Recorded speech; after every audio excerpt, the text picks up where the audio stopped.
Welcome to a special Monday episode of our NFL Survivor Show. We'll take a look back at Week 7 and then get you ready for Week 8 with our best picks under those slate of games. All coming up now.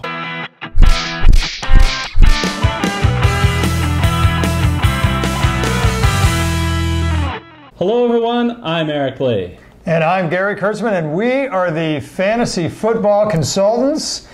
Eric, it happened again. One of the big-time games with the spreads that were picked by, frankly, way more than half of the survivor pools across the country went down to the wire.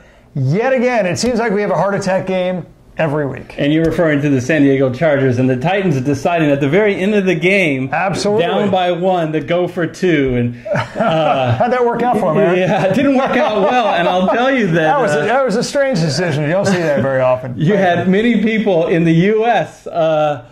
Who picked the Chargers on pins and needles, even though something was happening from across the globe in London. Yeah, if they were watching, because frankly, I think that game started at like 5 o'clock a.m. Pacific time or something like that. But yeah. But the bottom line, tame week as far as pretty much all of the key favorites that people were looking at. Atlanta still hasn't played; they play Monday night. But tell us about our survivor pool of our own viewer survivors. Well, I'll tell you what do Corey McGrath, Caroline McGrath, Joshua Rinker, and Elizabeth Intertas have in common? They're all smarter than us.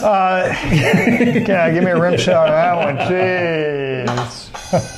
Okay, well, they are, of course, our 4 survivors, but they all picked the same team this week. They all, maybe with Corey and Caroline, there might be a little bit of knowledge transfer there, but really, this is completely random. There were plenty of games that were worthwhile picking, but they all picked Atlanta. Atlanta should beat the New York Football Giants tonight, so it's a very valid pick. I think, Eric, we're just going to go ahead and assume, for the sake of this video, that they all pass along and Atlanta wins just fine. Yeah, they followed my pick, and I picked Atlanta last week, and you better hope I'm not as right as I was from week 1 when I said the Saints. Anyways, yes, I still think about that at night. So let's go and turn our attention to week 8's best picks according to the spreads. Wow, New England is at Buffalo, but they're a monster 13-point favorites. The other favorites are all at home. Kansas City, 9 points over Denver. The Rams, 8.5 over Green Bay. Houston Texans are 7.5 over Miami. And the Pittsburgh Steelers are 7.5-point favorites over Cleveland. Gary, the first game I'm going to eliminate is the Rams because I've already picked the Rams. So is everybody else, for that matter. Exactly. And I think what's interesting is this is the Rams' best game until week 16 and 17. So the question becomes, what if I haven't picked the Rams? Is this the time to go for them? You know what? Week 16 and 17 is a long ways away. And we learned last year, if you saved the Rams in week 17, they rested all their starters and they lost to the Niners. And so, they're well on their way to doing that again, being 7-0. Exactly. So I think it may be time to burn them. The one exception I would say is for week 10, they host Seattle. And that is one of the best games of the week if you've already picked the Chiefs. So if you're in your poll and you haven't picked the Rams and you've already picked the Chiefs and you want to wait, I endorse that. Otherwise, go ahead and pick the Rams.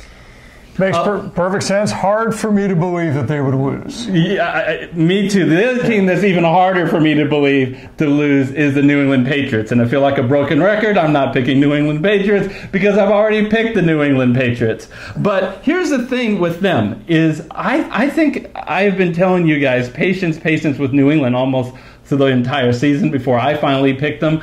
I think you have to pick the Patriots this week if you have them. That is my opinion. It is not really until week 14, 16, and 17 until they get another really sweet matchup. Now, if you are in one of those monster pools, Gary, where you think this will go to week 14, then sure, if you like another pick, go ahead and save the Patriots. But if you're down to like 2 or 3, like Tanner is, one of our viewers, start with a 30-person pool just down to 2, take the week off and pick the Patriots. Yeah, absolutely. And boy, did they look good. They started the season slow for the second year in a row now, and they just absolutely look at the big Kansas City Chiefs. lot of people thought the Chiefs were the best team in football when they played New England. Yeah, and they beat them. As good as New England is looking, that's how bad Buffalo is looking, especially with that offense. You know, it's a historically bad offense through the first 7 games. No offense has been this bad. They're basically at the bottom of yards per game, points per game. It's just been awful. And, you know, they employed Derek Anderson, their third-string quarterback, to cut down on the interceptions, and he did cut down on the interceptions. He only threw 3. There you go. Good. By the way, LaShawn McCoy, concussion protocol, probably won't play this week either. So there goes Buffalo, as if you needed more reasons to pick New England. What's another game? Here's another game that looks juicy and tempting. But there's a juicier, tempting game more tempting game out there. So I am personally not going to pick the Houston Texans. 7.5 over the Moons over Miami Dolphins. Obscure Denny's reference there. Yeah. I'll tell you what, though. Look, first of all, the Houston Texans have a top 6 defense. Okay, and preseason, of course, they were ranked in the top 5. This is no fluke. Miami Dolphins, bottom 5 offense. Oh, and by the way, they have a bottom 5 offense for most of the season when they were healthy. But now, of course, most people know by now, no Ryan Tannehill. Welcome to Brocktober. No Devontae Parker, because apparently he thinks Gase is incompetent, so they're not going to play him. Oh, and by the way, now you have no Albert Wilson, too, out with a hip injury, going to be out for weeks, and possible IR candidate as we film this on Monday. Look, they quite literally have 2 wide receivers left healthy. Just 2. That's it. I mean, if your name is not Kenny Stills or Danny Amendola, then you're not on the field as a wide receiver for the Dolphins unless they're calling somebody up this week, which, of course, they have to do. Their offense is in a world of hurt. Oh, by the way, Stills didn't even finish the game last week, so that's TBD too. Gets even worse. But not only that, you know, that's the Houston defense versus the Miami Dolphins. Well, you know what? The Houston offense, be it average, right? It's right in the middle of the NFL, but the Miami defense is bottom 5, so Houston's got an advantage there too. Oh, and they're also at home, just in case you needed one more reason. Bottom line is, they look good. They're another team that started the season slow and has been looking better and better as the season progresses. I think Houston's going to win in a rout. So Gary, but you're not picking Houston. I am not picking Houston. So I have an even better team than I like. The people out there are looking for some guidance for why you're fading Houston. I don't know. I hear a little bit. Deshaun Watson is still dealing with a chest issue, and that is exacerbated by a bad offensive line.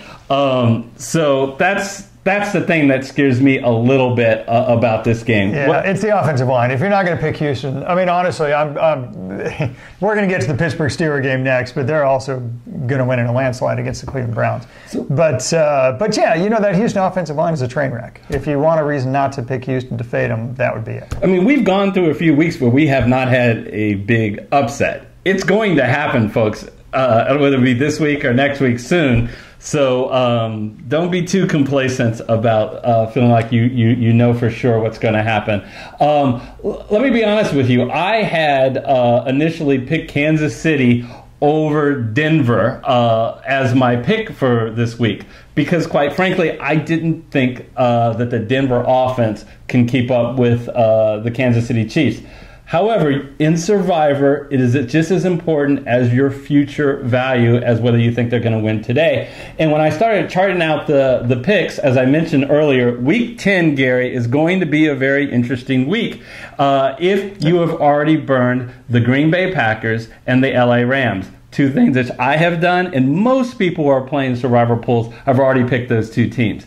If you also burn the Chiefs, you are going to be in a world of hurt that week. So I am going to save the Chiefs specifically for Week 10. Who am I saving them for? A home game against Arizona. That is as closest as a bye and Survivor that you can get. Ooh, we just lost 1/50th of the country with that one, pal. Yeah. Although even they probably aren't arguing. Yeah, and frankly, even them are happy to hear that because they're just now going for a first-round draft pick. Again. Did I say that out loud? Yeah, and I'm having now problems with my inner monologue. Now you really ticked them off. So, Gary, what is your Survivor pick of the week? I mean, you must be confident in this pick because you're picking them over Houston, who you're very confident. Yeah, and it's the same spread. Yeah. So theoretically, the same confidence level. Your Pittsburgh Steelers, 7.5 points over the Cleveland Browns. Why, Eric, am I so confident about this? Eric, I'm telling you, this game, if you recall back to week 1, this is your revenge game, folks. I'm telling you, week 1, what happened? Let's do a little recap. The Cleveland Browns, who everybody expected to lose by double digits to the Pittsburgh Steelers, came back and damn near won that game and ended up in a toy. How about them Cowboys? Yes, we will get to that in a moment. Meanwhile, back on the Pittsburgh-Cleveland game, look, that was a huge blow to the Steelers. Of course, they didn't have Le'Veon Bell this week 1, so they've gotten used to that by now. But the bottom line is it sent them into a tailspin. They lost the next. In fact, they lost 2 of the 3 games following that. It seemed to be in a team in disarray. They have not only gotten it together, but for God's sakes, they're a half game now out of first place in the conference, in the division, rather. This game has huge implications for the division. Obviously, huge implications as a revenge game. This is a natural rival for them anyway. And the bottom line is this: they're a much better team. Pittsburgh has a top 5 offense with or without Le'Veon Bell. Oh, and by the way, Cleveland has a bottom 5 defense. It is a massive mismatch, and Pittsburgh offense gets even better when they're at home, which, by the way, they are. Cue the soundbite. How did I know that was coming? So bottom line is this: even with the offense being so much better than the defense, look, I admit Pittsburgh defense is not that good. Cleveland's offense is even worse. They're 23rd in the NFL. They don't have the offense to take advantage of Pittsburgh's mediocre defense. Bottom line is, every facet of the game, Pittsburgh's better. They're at home. It's a revenge game for them. They're going to blow Cleveland out of the water. So, for the first time all year, I am going to have the same pick for Gary for Survivor Pool. You agree? I am also going to the Steelers. I'm not going to repeat. You said a lot of the things that I would say. I would just add to that. I love picking teams that are coming off a bye, especially when they play a team that wasn't on a bye. So, Cleveland played last week. Pittsburgh will be fresher. So, that's my pick for the week. So, let's go quickly through our experts panel picks. So we already, both Gary and I are picking the Steelers. If you guys are new to us, we are letting a dog randomly pick one of the top 4 favorites. Well, he does have 4 million YouTube viewers. He's not a random dog, but he is a dog. But he's randomly making his picks. And his pick this week was a strange one. He's picking the Cincinnati Bengals. Our whiz kid, that is random. Michael, is picking the Kansas City Chiefs. So, with that, we are ready to turn it over to... Mail call! Gather around, everyone! Well, let's see what's in the mail. What's this? A letter for me. Okay, and first of all, we appreciate all the comments that go in the comment section of the videos and the emails that we get at the fantasyfootballconsultants.net website. Among those comments were the following. RW Sports... Debate online. That's a mouthful. I like your videos, but I only play DFS. Okay, DFS has been a very popular, very common refrain. Here's another one. Profit Route TV wrote, all I play is DFS. I love your content, but please make more DFS videos. So Eric, we got a lot of DFS comments. So yeah, people are really asking for more DFS, so that's what we're going to give them. And you may be watching the Survivor video saying, I don't really like DFS, I don't play DFS. Well, what DFS is daily fantasy football. And what that is we're picking a lineup for the week. If you just play regular fantasy, our DFS show is perfect for you because we're going to help you decide, we think this guy will go off versus this guy. We have some value picks. Sometimes those are good waiver wire picks in some leagues. So we really encourage you to watch our shows. We're going to now break it out. 2 separate shows. One all about DraftKings. We'll give you a full lineup on DraftKings, including some stacking options. And we'll also do a full lineup, separate show on FanDuel. So if you play FanDuel or you play DraftKings, we have a show specific to you with that system's pricing. So with that, we hope that you join us for those shows. The best way not to miss content, if you haven't yet, please click the red subscriber button. We're getting close to 500. We want to see that number continue to climb. And then hit the bell icon so you're notified of all our future content. So until then, we will see you next time. See you next time.